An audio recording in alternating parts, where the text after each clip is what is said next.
Je crois que le fonds de dotation a mis en place depuis 1 ou 2 ans une ligne d'écoute pour les parents actifs assurant seuls les responsabilités familiales. Quel retour concret du terrain avez-vous à propos de cette situation des familles qui vous appellent? Bien sûr.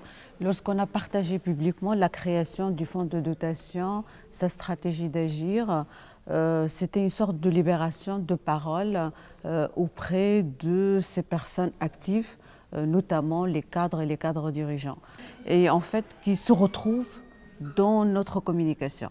Parce qu'il faut dire, peut-être si on n'a pas traité avec une vraie stratégie ce sujet, c'est parce qu'on a continué à communiquer sur une réalité qui n'existe plus.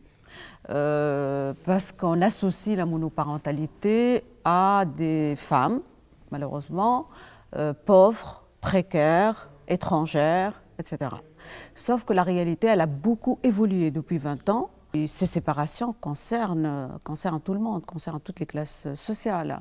Et je tiens à rappeler, on ne se sépare pas ou on ne divorce pas pour le plaisir de se séparer. Si on se sépare, c'est parce qu'il y a un désamour, c'est parce qu'il y a des violences psychologiques ou des violences physiques.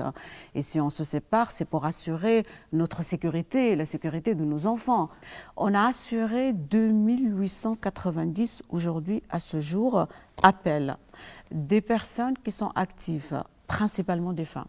Après, on explique, on n'a pas la solution aujourd'hui. On est une ONG qui a été créée pour communiquer, pour assurer l'information auprès de la société civile, mais aussi les acteurs, pour qu'on puisse mettre en œuvre tout simplement une politique collective ou publique de lutte contre la précarité, j'insiste.